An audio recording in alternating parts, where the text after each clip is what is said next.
कैसे हो? बढ़िया।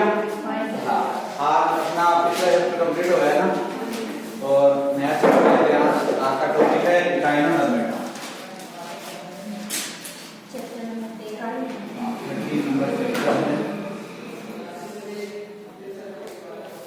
इकाइनोडर्मेटा। इकाइनोडर्मेटा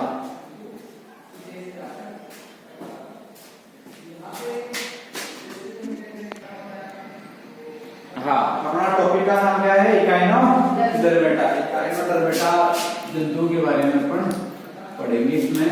तो टॉपिक का नाम लगा लो इकाइनोडर्मेटा। 30 नंबर चैप्टर है अपना।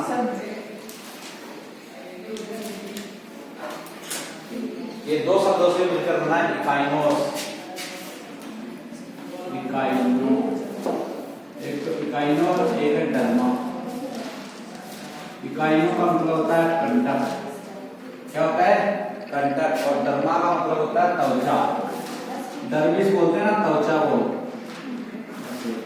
डर्मा का मतलब क्या है? त्वचा। और इकाइनो मतलब क्या है? कंटक। यानी जिन जंतुओं के शरीर के ऊपर, त्वचा के ऊपर क्या पाया जाए?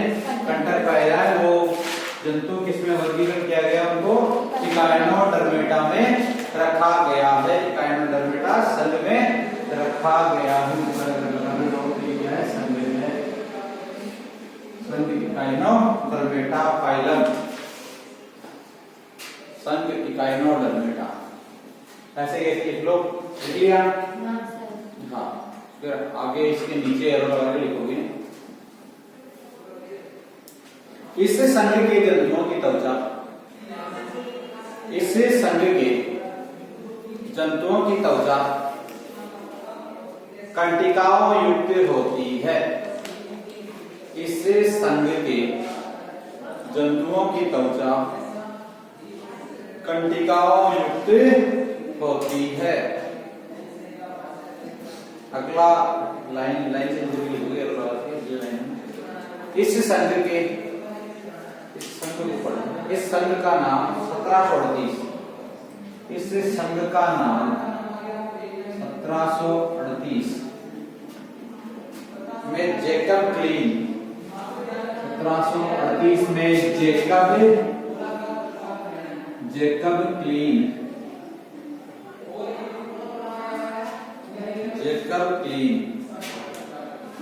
ने दिया। ये वैज्ञानिक का नाम है जेकब क्लीन, जिसने 1738 में क्या किया? इकाइनोडर्मेटा नाम दिया। कंटिन्यू लिखोगे। इस संघ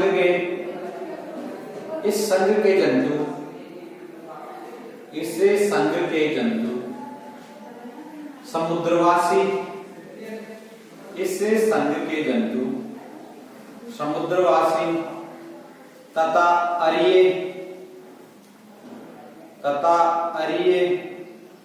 सममिति वाले होते हैं। समुद्रवासी तथा अरीय सममिति वाले होते हैं। समुद्रवासी तथा अरीय सममिति वाले होते हैं। अब देखो, हेडिंग लगाओ लक्षण। इन जंतुओं के इकाइनोडर्मेटा के जो जंतु है उनके लक्षण क्या क्या है, उनके बारे में बात करेंगे। फर्स्ट लक्षण लिखो, फर्स्ट लगाओ पहले लक्षण, फिर 1 नंबर। इस संघ के सभी जंतु, इस संघ के सभी जंतु, इस संघ के सभी जंतु समुद्री जलीय होते हैं। इस संघ के सभी जंतु समुद्री जलीय होते हैं। 2 नंबर लिखो। इन जंतुओं का शरीर, इन जंतुओं का शरीर, इन जंतुओं का शरीर सितारे के आकार का, सितारे, स्टार समझते हो ना? हाँ, सितारे के आकार का, कोमा, गोलाकार या बेलनाकार होता है। कोमा, गोलाकार या बेलनाकार होता है। अगला पॉइंट लिखो। ये जंतु त्रिस्तरीय, ये जंतु त्रिस्तरीय, कोमा आंत्रदेह हुई है,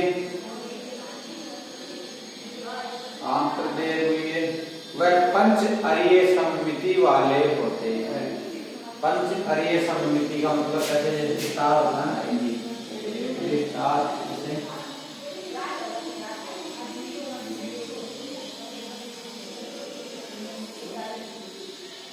ये दो तीन चार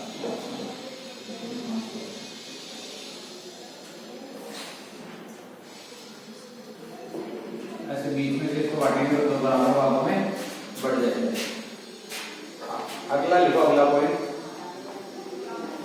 फोर्थ पॉइंट, इन जंतुओं की त्वचा, इन जंतुओं की त्वचा कंटिकीय होती है, इन जंतुओं की त्वचा कंटकीय होती है तथा मीजोडर्म से, तथा मीजोडर्म से विकसित अंतःकंकाल पाया जाता है, तथा मीजोडर्म से विकसित अंतःकंकाल पाया जाता है, तथा अधिचर्मीय, तथा अधिचर्मीय सूलों के कारण त्वचा कंटकीय होती है, अधिचर्मीय सूलों के कारण, अधिचर्मीय सूलों के कारण, सूलों के कारण त्वचा कंटकीय होती है, त्वचा कंटकीय होती है।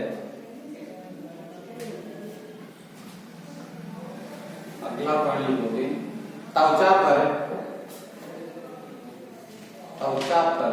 सुरक्षा के लिए, त्वचा पर सुरक्षा के लिए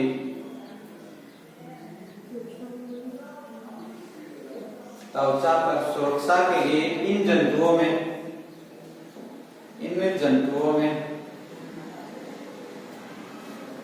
कैंची जैसी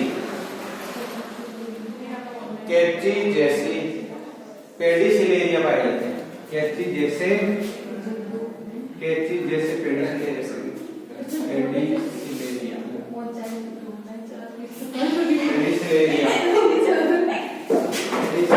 पाए जाते हैं।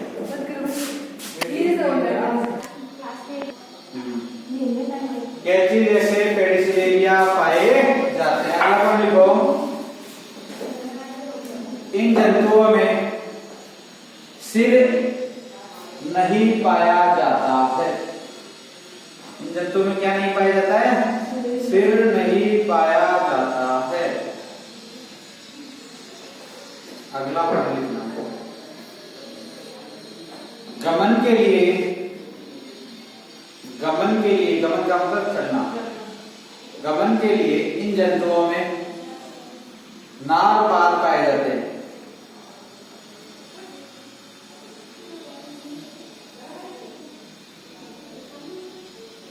नालपाल पाए जाते हैं। और तक भी लिखो, नालपाल खोखले, नालपाल खोखले, कोमा नलिकाकार, नालपाल खोखले, कोमा नलिकाकार, नलिकाकार प्रवर्ध वाले होते हैं, प्रवर्ध वाले होते हैं, प्रवर्ध वाले होते हैं, जो गमन में सहायता करते हैं, जो गमन में सहायता करते हैं। अगला पॉइंट लिखना है, नेक्स्ट, विशिष्ट प्रकार का जल संवहनी तंत्र पाया जाता है, विशिष्ट प्रकार का जल संवहनी तंत्र पाया जाता है, विशिष्ट प्रकार का जल संवहनी तंत्र पाया जाता है। अगला पॉइंट लिखोगे, देह गुहा सुविकसित, देह गुहा सुविकसित तथा आंतरगुहिक प्रकार की होती है। देह गुहा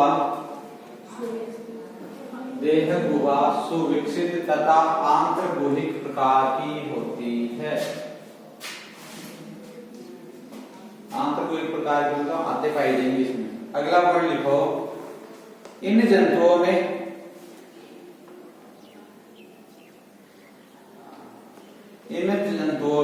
हिमल तथा परिहिमल, हिमल तथा परिहिमल, इन जंतुओं में हिमल तथा परिहिमल, इन जंतुओं में हिमल तथा परिहिमल तंत्र पाए जाते हैं।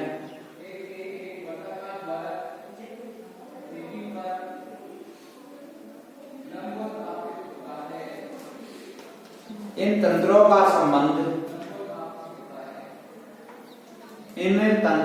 संबंध परिसंचरण व उत्सर्जन से, इन तंत्रों का संबंध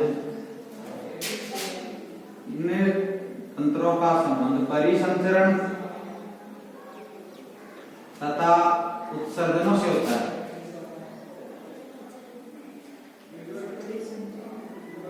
इन जंतुओं का ये सब जो तंत्रों का संबंध है वो परिसंचरण तंत्र में उत्सर्जनों से होता है, उत्सर्जनों से होता है। अगला पॉइंट लिखो,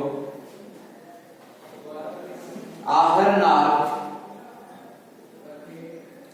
नाल सीधी या कुंडलित होती है। आहर नाल सीधी या कुंडलित होती है। आहर नाल या तो सीधी होगी किसी जंतुओं में या किन्हीं में कुंडलित होगी। अगला पॉइंट लिखो, इन जंतुओं में श्वसन,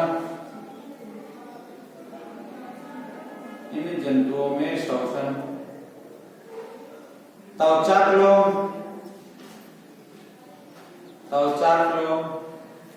नालपाद,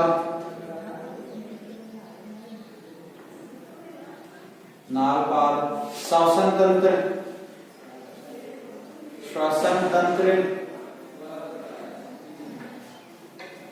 तंत्र की जो वृक्ष करवा, वृक्ष और श्वसन वृक्ष से समाना करते हुए इसलिए वृक्ष दे रखा है ना। श्वसन वृक्ष व बरसी द्वारा होता है। हाँ, बरसी द्वारा होता है। ये भी श्वसन तंत्र का प्रकार ही है, बरसी द्वारा होता है, नाम दे दिया। अगला पॉइंट लिखो, इन जंतुओं में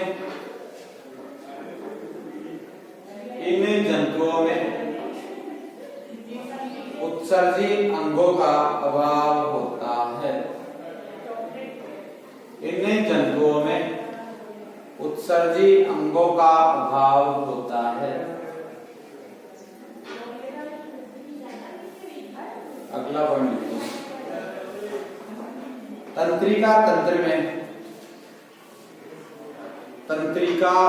में मस्तिष्क का अभाव होता है। क्या मनुष्य में भी होता है मस्तिष्क का अभाव? नहीं होता ना। तंत्रिका तंत्र तो इन जंतुओं में क्या होगा, पाया जाएगा, लेकिन मस्तिष्क नहीं पाया जाता है। इसका मतलब इन जंतुओं के तंत्रिका तंत्र में मस्तिष्क का क्या होगा, अभाव होता है। अगला पॉइंट लिखो, कंटिन्यू लिखो पूरा नहीं। तथा परिमुख वलय, यानी मुख्य ऊपर जो वलय पाई जाती है उसको परिमुख वलय कहते हैं। परिमुख वलय तथा अरीय तंत्रिकाएं पाई जाती हैं। अरीय तंत्रिकाएं स्तरीय तंत्रिकाएं पाई जाती है। अगला पॉइंट लिखो, इन जंतुओं में संवेदी अंग, इन जंतुओं में संवेदी अंग कम विकसित होते हैं। इन जंतुओं में संवेदी अंग कम विकसित होते हैं। अगला पॉइंट लिखो, ये जंतु एक लिंगी होते हैं। ये जंतु एक लिंगी होते हैं। अगला पॉइंट लिखो, निषेचन बाह्य होता है। निषेचन बाह्य होता है, बाह्य होने का मतलब निषेचन शरीर के बाहर होगा और जो जंतुओं का शरीर कैसा होगा, एक लिंगी होगा, यानी नर और मादा जंतु अलग अलग पाए जाएंगे। अगला पॉइंट लिखो, इन जंतुओं में परिवर्तन, इन जंतुओं में परिवर्तन अप्रत्यक्ष प्रकार से होता है। अप्रत्यक्ष प्रकार का होता है, इन जंतुओं में परिवर्तन अप्रत्यक्ष प्रकार का होता है। अब जिन जंतुओं में अप्रत्यक्ष प्रकार का परिवर्तन होगा तो उनमें क्या होगी, लार्वावस्था पाई जाएगी। आगे लिखो, तथा इन जंतुओं में विभिन्न प्रकार की लार्वा अवस्थाएं पाई जाती है। तथा इन जंतुओं में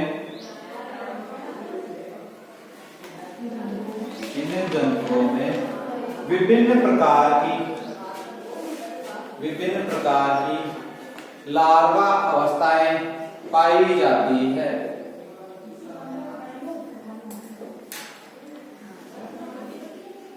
अगला पॉइंट लिखो,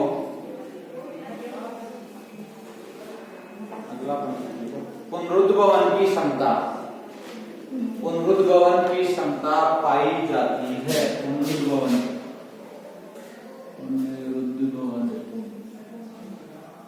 पुनरुद्भवन की क्षमता पाई जाती है, यानी कोई शरीर का कोई अंग या हिस्सा टूटकर अलग हो जाए ना जंतु का, तो पूर्ण हिस्सा वो क्या कर लेगा, पूरे जंतु का निर्माण कर लेगा और बॉडी का निर्माण कर लेगा। इसी क्षमता को क्या कहेंगे, पुनरुद्भवन की क्षमता। पुनरुद्भवन की क्षमता।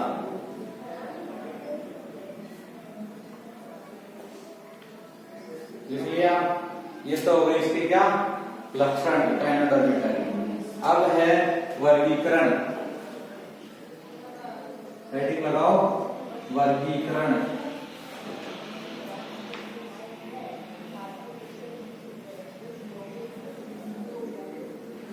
वर्गीकरण इसमें लिखो, इस संघ को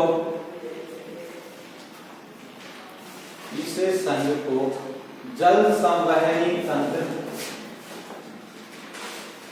जल संवहनी, इस संघ को जल संवहनी तंत्र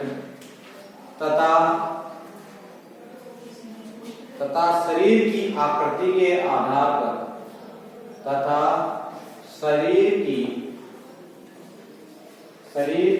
आकृति के आधार पर दो उपसंगों, शरीर की आकृति के आधार पर दो उपसंगों व 5 वर्गों, दो उपसंगों व 5 वर्गों में वर्गीकृत किया गया है।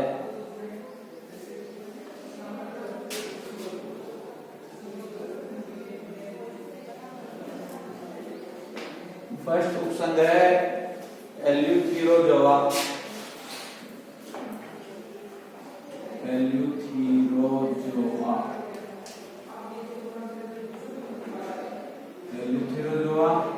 और सेकंड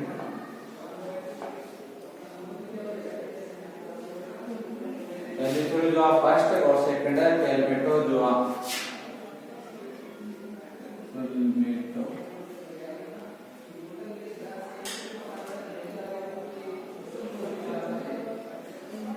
लो।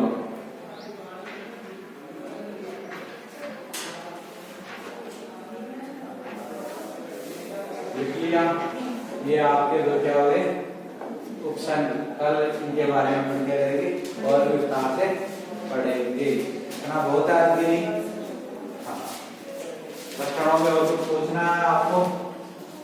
लक्षण देख लो एक बार। फर्स्ट लक्षण क्या है?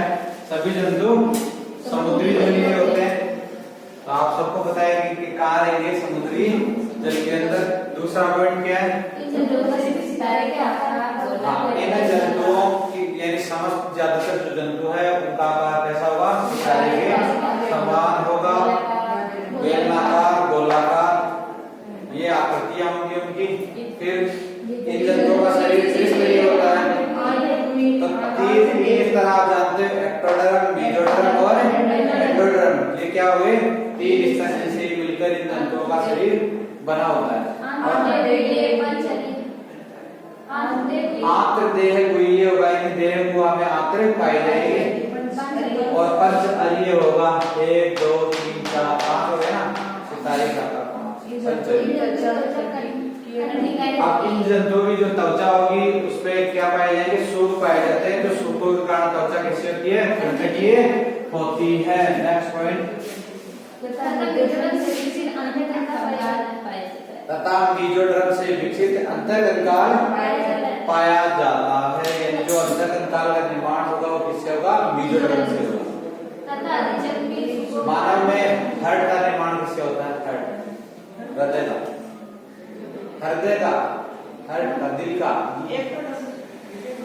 एक्सोडर्म से होता है, मेसोडर्म से।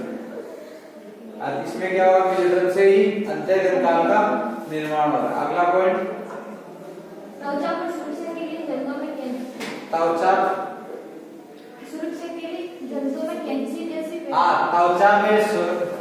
त्वचा के ऊपर कैंची के समान पेरिसेलिया पाए जाते हैं। इन जंतुओं के अंदर सिर नहीं पाया जाता है। अब इसमें आप लोगों को सिर दिख रहा है कि नहीं दिख रहा ना? हाँ। अगला पॉइंट, गमन के लिए इनमें नालपात पाए जाते हैं जो कैसे होंगे? गोलाकार, खोखले और परवल समान होते हैं। हाँ, विशिष्ट प्रकार का जल संवहनी तंत्र पाया जाता है। हाँ, देह गुहा कैसे होगी? पूर्ण विकसित होगी, इसीलिए तो इसमें क्या है? आंतर गुहा उपस्थित है। अगला पॉइंट, इन जंतुओं हिमल व परिहिमल तंत्र पाए जाते हैं जो किसका? परिसंचरण तथा उत्सर्जन का कार्य करते हैं। अब इनकी जो आहार नाल होगी किन्हीं जंतुओं में तो कैसे होगी? सीधी होगी और किन्हीं जंतुओं में कैसे होगी? कुंडलित होती है। नेक्स्ट पॉइंट, इन जंतुओं में जो श्वसन होगा वो किससे होगा? नालपात, त्वचा के द्वारा, श्वसन रक्त के द्वारा व पर्ची के द्वारा। अब इन जंतुओं में उत्सर्जी अंग नहीं पाए जाते। अब उत्सर्जी अंगों के रूप में मानव में क्या पाया जाता है? व्रत पाया जाता है, वैसे इनमें नहीं पाए जाते। अगला पॉइंट, अब तंत्रिका तंत्र है उसमें मस्तिष्क नहीं पाया जाएगा, लेकिन इसमें तंत्रिका तंत्र पाया जाएगा। परिमुख वलय और अरे तंत्रिका उपस्थित होती है। अगला संवेदन कब विकसित? संवेदन क्या होंगे? कब विकसित होंगे? जैसे अपने में आंख, नाक, कान ये सभी क्या है? वह डेवलप बहुत ही ज्यादा विकसित है, जिनके द्वारा अपन किसी की बात चुटकी से सुन लेते हैं और कानाफूसी भी कर लेते हैं बात की। हाँ, अगला पॉइंट, ये जंतु एकलिंगी होते हैं। सभी जन जानते हो आप भाई।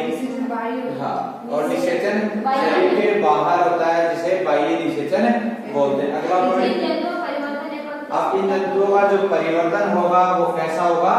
अप्रत्यक्ष प्रकार होगा। मान लो इन जंतुओं में प्रत्यक्ष परिवर्तन होता तो क्या होता? क्या होता है? फर्स्ट पॉइंट तो होता है कि लार्वावस्था नहीं पाई जाती और इसके लिए क्या पाया जाता है? या फिर ये बच्चे या तो शिशु को देते हैं, शिशु को जन्म देते हैं या अंडों को देते हैं। तो क्या कहलाते हैं, शिशुकृत कहलाते हैं या अंडकृत कहलाते हैं। तो ये क्या है, इसमें लार्वा पाई जाती है। अगला पॉइंट, हाँ अगला, हाँ इन जंतुओं में पुनरुद्गम की क्षमता पाई जाती है। क्या होती है पुनरुद्गम की क्षमता, यानी कोई विशेष अंग हो या कोशिका हो शरीर की जो अपने समान वयस्क का क्या करे, निर्माण कर ले, उसे क्या कहेंगे, उसकी क्षमता को पुनरुद्गम की क्षमता कहते हैं। नेक्स्ट पॉइंट, और वर्गीकरण आ गया। वर्गीकरण किसके आधार पर किए गए, जल संवैनिक तंत्र व शरीर की आकृति के आधार पर दो खंडों व 5 वर्गों में बांटा गया है। तो इसके दो ऑप्शन है, एलिफेरोजोआ और सेकंड है पल्मेटोजोआ। याद हो गया, ठीक है, बहुत अच्छा।